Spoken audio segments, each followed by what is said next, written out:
waktu yang dilarang kita untuk melakukan sholat, terkecuali sholat tersebut ada sebab, ya, yakni waktu-waktu tersebut adalah ba'da, yang pertama ba'da sholatus subhi, sesudah sholat subuh. Sesudah sholat subuh itu tidak ada sholat sunnah, ya. Kalau sebelumnya itu ada yang namanya sholat sunnah qabliyah, ya, sebelum subuh, ya, kalau sebelumnya. Tapi kalau sesudah subuh itu tidak ada sholat, ya. Ini adalah waktu-waktu yang dilarang kita melakukan sholat, ya, waktunya sesudah subuh. Kemudian yang kedua, ketika matahari akan terbit, ya, itu dilarang kita melakukan sholat.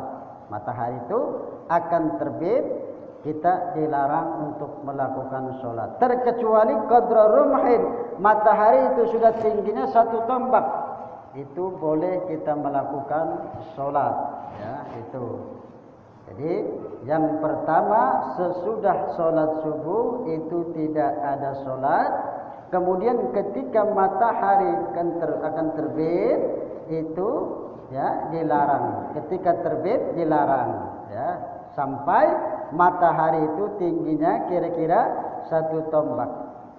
Kemudian yang ketiga, wa idastawat hatta tazula, ketika matahari itu berada di tengah-tengah, ya, sampai tergelincirnya matahari tersebut, ya. Jadi apabila matahari itu berada di tengah-tengah kita, ya, itu kita dilarang untuk melakukan sholat, terkecuali hari Jumat, ya, terkecuali hari Jumat bebas, ya, terkecuali hari Jumat, ya, itu. Jadi ketika matahari berada di tengah-tengah, itu adalah waktu yang dilarang untuk melakukan sholat. Itu yang ketiga. Kemudian ba'da sholat asar, ya, sesudah sholat asar yang keempat, itu kita dilarang untuk melakukan sholat, ya, terkecuali sholat tersebut ada sebab. Misalkan terjadi gerhana matahari, ya, terjadi gerhana matahari sesudah asar, atau juga kita untuk menyolatkan orang yang meninggal dunia, ya, karena dikuburnya waktu asar, itu ada sebab, sholatnya ada sebab, ya. Memang pernah Rasulullah SAW mengerjakan sholat 2 rakaat sesudah asar. Sholat apa yang pernah dilakukan oleh Rasul? Itu sholat qadha ba'diyah zuhur, ya. Beliau mengerjakannya sesudah asar. Kenapa? Karena pada saat itu sehabis sholat zuhur, beliau kedatangan para tamu. Kedatangan para tamu, disibukkan oleh tamu-tamu tersebut, sehingga beliau tidak sempat lagi melakukan sholat ba'diyah zuhur, ya. Saking pentingnya sholat ba'diyah zuhur dan qabliyah zuhur ini, Rasul menggantinya sesudah sholat asar. Ini, ya, jangan kita berprinsip tidak ada dasar, ada dasar. Makanya dari kitab ini, dari kitab ini, dari buku ini, dari buku itu harus kita satukan, padukan. Jangan hanya di sini bahwa oh di sini tidak boleh sholat asar, sesudah sholat asar tidak boleh, ya, di kitab ini tidak boleh sholat asar, ya.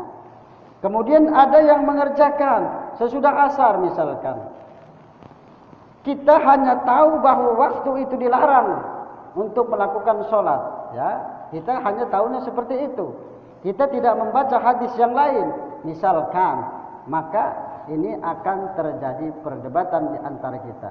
Yang tidak ada itu sholat sunnah sesudah asar, ya. Jadi sholat sunnah sesudah asar itu tidak ada. Sholat sunnah sesudah subuh itu tidak ada. Jangan merasa sok kerajinan ibadah, sok kerajinan ingin sholat terus, ya, tidak tahu dasar ilmunya. Akhirnya apa? Bukan kita mendapatkan pahala, tapi mendapatkan laknat. ya kan, mendapat laknat dari Allah Subhanahu wa taala. Ya, karena itu tidak ada perintah. Makanya sebaik-baik manusia itu adalah mereka menjalankan apa yang diperintahkan oleh Allah Subhanahu wa taala. Kalau tidak ada perintah dari Allah dan Rasulnya, itu bukan dapat pahala, tapi tidak diterima, malah mendapatkan laknat dari Allah Subhanahu wa taala. Nah, itu. Jadi kita harus tahu ilmunya. Nah, kalau sholat tersebut memang pernah dilakukan oleh Rasul seperti itu, kalau memang kita tahu dasarnya, ya memang kalau kita tahu dasarnya, memang pernah. Dalam kitab Bulughul Maram riwayat Imam Bukhari seperti itu riwayatnya, ya itu. Jadi kita harus mengetahui. Tapi kalau kita memang tidak sibuk, hendaklah kita melakukan sholat-sholat sunnah-sunnah tersebut, ya, sholat sunnah asar misalkan, sholat sunnah qobliyah zuhur, kemudian sesudah zuhur, itu adalah sunnah-sunnah yang sangat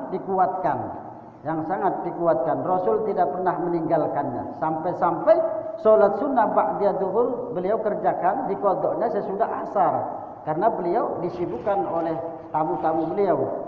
Nah itu saking pentingnya sholat sunnah ba'da zuhur tersebut. Itu yang keempat. Kemudian yang kelima, yakni yang dilarang untuk melakukan sholat itu ketika matahari akan terbenam, ya, ketika matahari akan terbenam, ya, akan terbenam, itu kita dilarang untuk melakukan sholat, terkecuali ada sebab. Sebabnya kita belum sholat asar misalkan, ya, misalkan kita mungkin ketiduran atau mungkin kita disibukkan oleh sesuatu. Kalau waktu tersebut belum masuk maghrib, maka bersegeralah kita untuk melakukan sholat asar. Itu lalu sebabnya seperti itu. Misalkan, ya, memang waktu itu dilarang. Tapi kalau kita misalkan terjadi masalah, ada sebab dari kita belum melakukan sholat asar, matahari akan terbenam, maka cepat-cepatlah kita bersegera. Kemudian misalkan kita sudah mengerjakan 1 rakaat sholat asar sebelum waktu masuk maghrib, maka teruskan sholat tersebut, sholat asar tadi. Kita sudah menyempurnakan waktu asar tersebut. Ya, misalkan kita belum mengerjakan sholat asar, mungkin lupa atau mungkin sibuk, tidak bisa ditinggalkan pekerjaan kita mungkin, ya. Waktu maghrib masuk, bersegeralah sholat asar.